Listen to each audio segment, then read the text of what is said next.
Мээримдүү жана ырайымдуу Аллах Тааланын аты менен. Аллахка таянуу жүрөккө тынчтык. Аллах менен жалгыз эмессиң.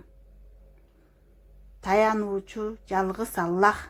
Сен жалгыз эмессиң, Аллах бар. Кыйын учурда Аллага кайрыл. Турмуш сыноосу Аллага багыт. Аллах жетиштүү. Аллахка болгон ишеним жеңиштин башаты. Ишеним менен жашоо Аллага таянуу. Жүрөгү жараат алган адамга Аллах дары. Аллахтан сура. Баарынын ачкычы Алланын колунда. Көз жашыңды көргөн Аллах бар. Сабыр кыл. Жооп Алладан келет. Аллах сени унуткан жок. Таянуум Аллах, сүйүнүчүм жаннат. Аллахка таян, жүрөгүң тынчтык табат. Жан дүйнөңдүн баасы Аллах. Кыйын күндөр өтөт. Аллах кала берет. Аллахтан сура. Алла жеткирбеген эч ким жок. Ар бир оор күндүн артында Аллахтын ырайымы бар. Бул тууралуу аяттардын биринде Аллах Таала Куранда Али Имран сүрөсүнүн 159 аятында айтат: Мээримдүү жана ырайымдуу Аллах Тааланын аты менен. Алла өзүнө таянып ишенгендерди жакшы көрөт.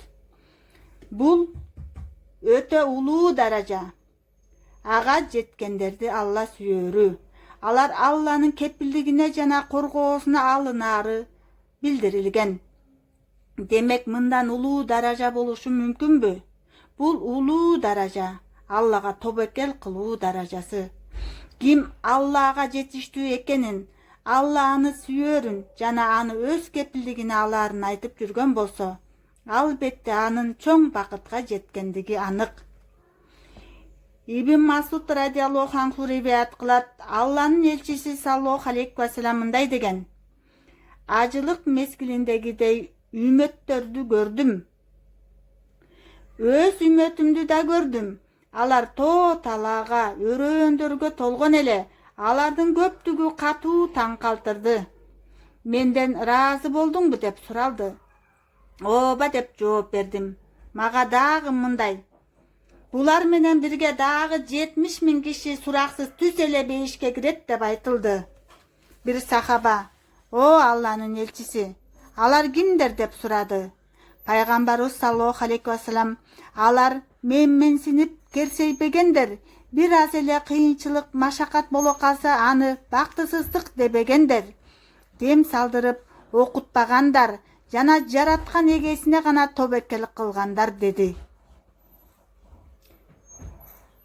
Укаша бин Михсан ордунан тура калып, Аллах андан ыраазы болсун, менин да ошолордун ичинде болушум үчүн Аллага дуба кылыңызчы, о Алланын элчиси деп суранды.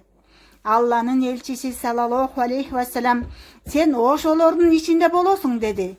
Муну уккан дагы бир сахаба ордунан туруп, менин да алардын катарында болушум үчүн Аллага дуба кылыңыз деди. Анда Алланын элчиси саллаллаху алейхи ва саллям: Укаша бул мүмкүнчүлүктү сенден мурда пайдаланып кетти деди.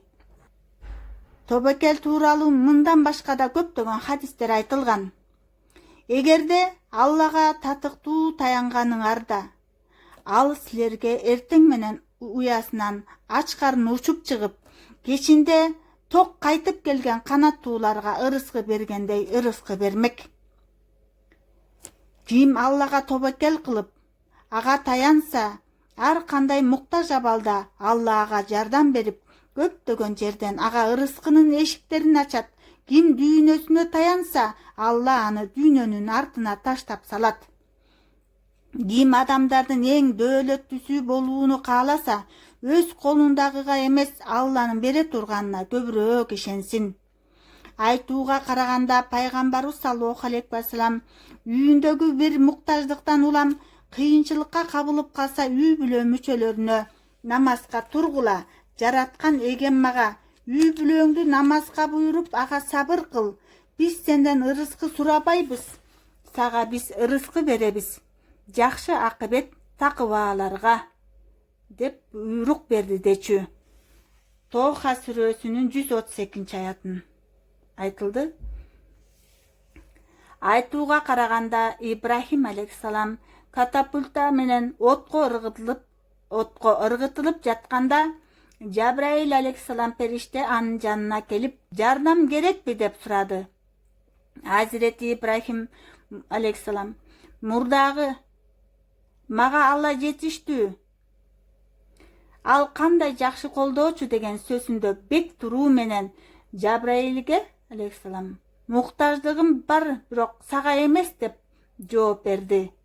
Ибрахимди отко ыргытуу үчүн колго түшүрүшкөндө мага Алла жетиштүү, ал кандай гана жакшы колдоочу деген эле. Катапульта менен отко ыргытылып жатканда да ошол сөзүндө, башкача айтканда Аллага тобокел кылуу сөзүндө бекем турду жана аны жараткан эгеси гана куткарышын күттү. Натыйжада Алла убадасына турган Ибрахим алейхиссалам деген маанидеги аятты түшүрдү.